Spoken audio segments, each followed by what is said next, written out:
What's up, guys? Dave Ward, fresh off the amazing Success Club trip to Cancun. In my opinion, the best Success Club trip I've been on, and I've been on all of them. So I guess that means I think it was the best. And obviously, the National Wake Up Call, that was the Monday following our return from Cancun. And I want to build on that National Wake Up Call. Because they give you like 12 to 15 minutes to blow people's minds, and I've got like 12 to 15 hours of content that I think could maybe do that for you. And I wanted to sort of share and get into this sort of thing of how I overcame a lot of the struggles that I talked about, on that call. You know, I talked about sort of how that low point in my life and being really depressed and isolated and alone and not connecting with people emotionally and not filling those needs in my life. And I wanted the reason I want to talk about this is to teach you guys something new. Because Jeff asked me, what's your takeaway? What would you go tell people? Go do this right now. And what I said was, what I see a lot of people do is they build a fancy toolbox, right? They learn and learn and learn, and they learn and learn and learn, and they get their toolbox all organized, they got all the wrenches in a row, and they got everything set up, and then they just like close it and we'll just leave that over there, and then they keep floundering around over here. Okay, if you're in this business and you're dialing into whatever training that your sponsors or corporate or whatever groups that you may be in, I mean, I've got this huge 4,000 person group, if it starts with Diamond now. Build the box. That's important. I am not telling you not to go learn how to do this business. You must do that. But take it out and swing the hammer. That's what I said. I want people to go out and swing a hammer today. That's what I want you to do. Go find somebody, figure out what they need, and figure out how you can fill it. Now, what I didn't say on the call, but what is absolutely true, is there are a lot of people you're going to find whose needs have nothing to do with this business. Okay? I talk to people all the time. What's going on? We're talking, we're having a conversation, and they need a real estate agent. Guess what? I have one. I got one. Help me buy this house. She's great. Chris Baker. Who am I helping there? I'm helping the person who needs the real estate agent referral, and I'm helping the agent who's cool and a friend and help me. And I'm finding needs and filling them. Okay? You have to have communication with people in order to do that. You got to have the conversations.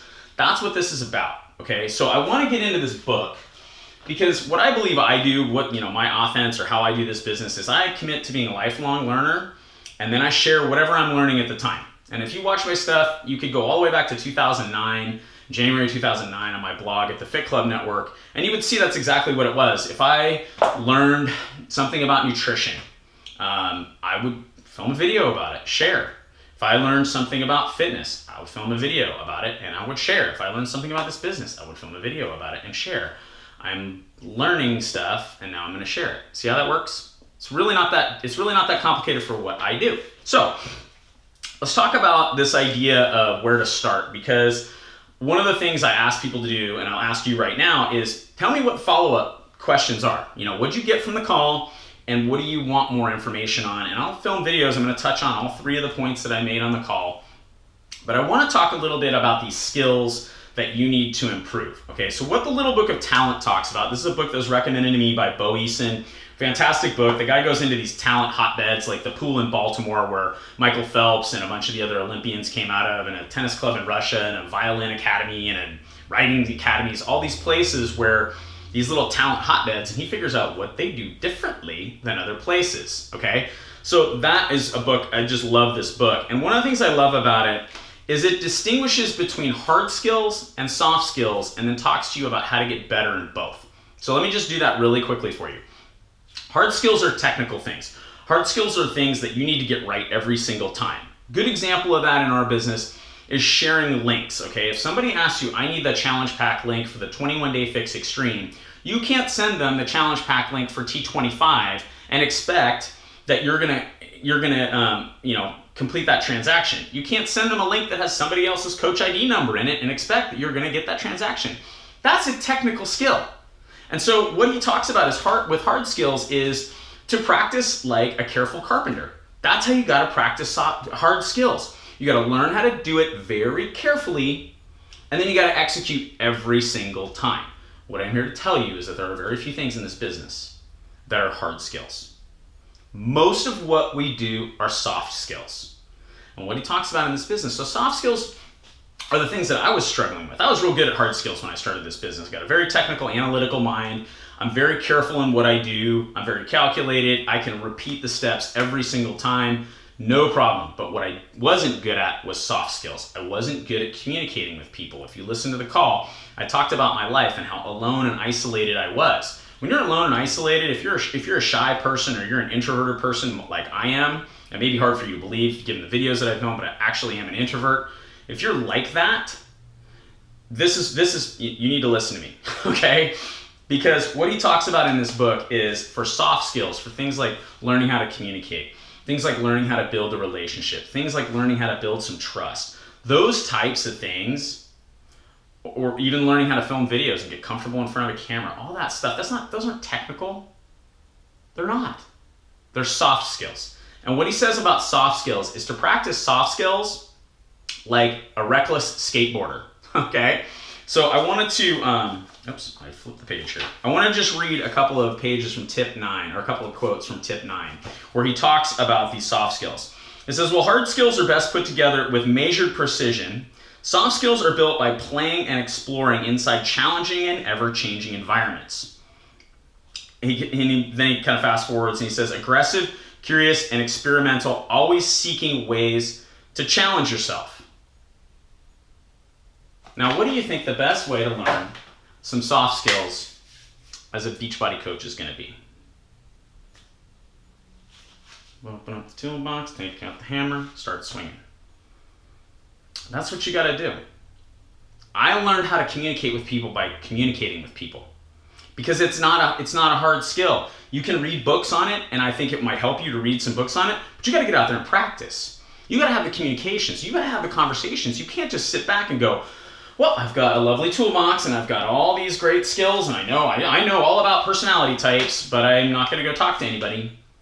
I'm not going to go engage with those people. I'm not going to see how my personality meshes with a different type of personality, and then I'm not going to learn how to take into account the little nuances of people's lives and learn how to listen really carefully for what their needs are. I'm just going to send people a message, do you want to join my challenge group? Because that's on the script that you've been given, and you think that that's a hard skill. You think that you've got to execute the same way every single time. I'm just going to tell you that's not true. That's not true. Soft skills need to be built through practice.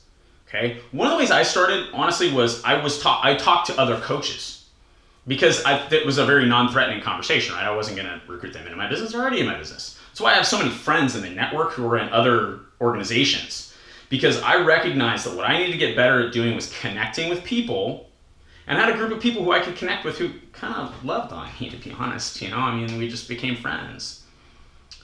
And that's really what I did. I started talking to these people and communicating with these people and learning how to read them and learning how to react to them and learning how maybe I had something that would help them get better. Maybe they had something to help me get better.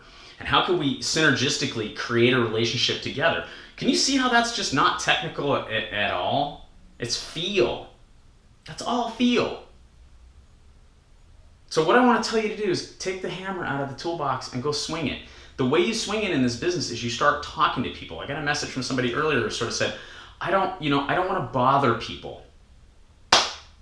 I'm sorry, if you think trying to fill people's needs is bothering them, you really need to try to find a new way to wrap your mind around this business, because that's not bothering somebody, that's helping them. Now, if what you're doing is calling them because you want 2 Success Club points, yeah, you're probably bothering them. That's probably bothering them, okay? The Success Club points need to be an outcome, not an objective. You go out there, you talk to people, you build relationships with people, help them grow and learn and change and fill their needs. That's not bothering anybody. Okay, and as I said earlier, sometimes you're gonna find people who have needs that have nothing to do with Beachbody. Fill them anyway. Can you imagine how great the world would be if everybody did that? If everywhere you went, people were trying to figure out, what does this person need right now? Because sometimes it's just a smile. That's it. Sometimes it's just hey, you got cool glasses. Those are awesome. That's all they need to make them feel special. Maybe that's their need. When you start getting really good at going around and filling people's needs, That's when you're going to be really good at this business. The only way to do it is to start swinging the hammer. It's a soft skill. Dial in with that. And I highly recommend The Little Book of Talent by Daniel Croyle. That's my video for today. I hope you have a fantastic adventure. Go build something.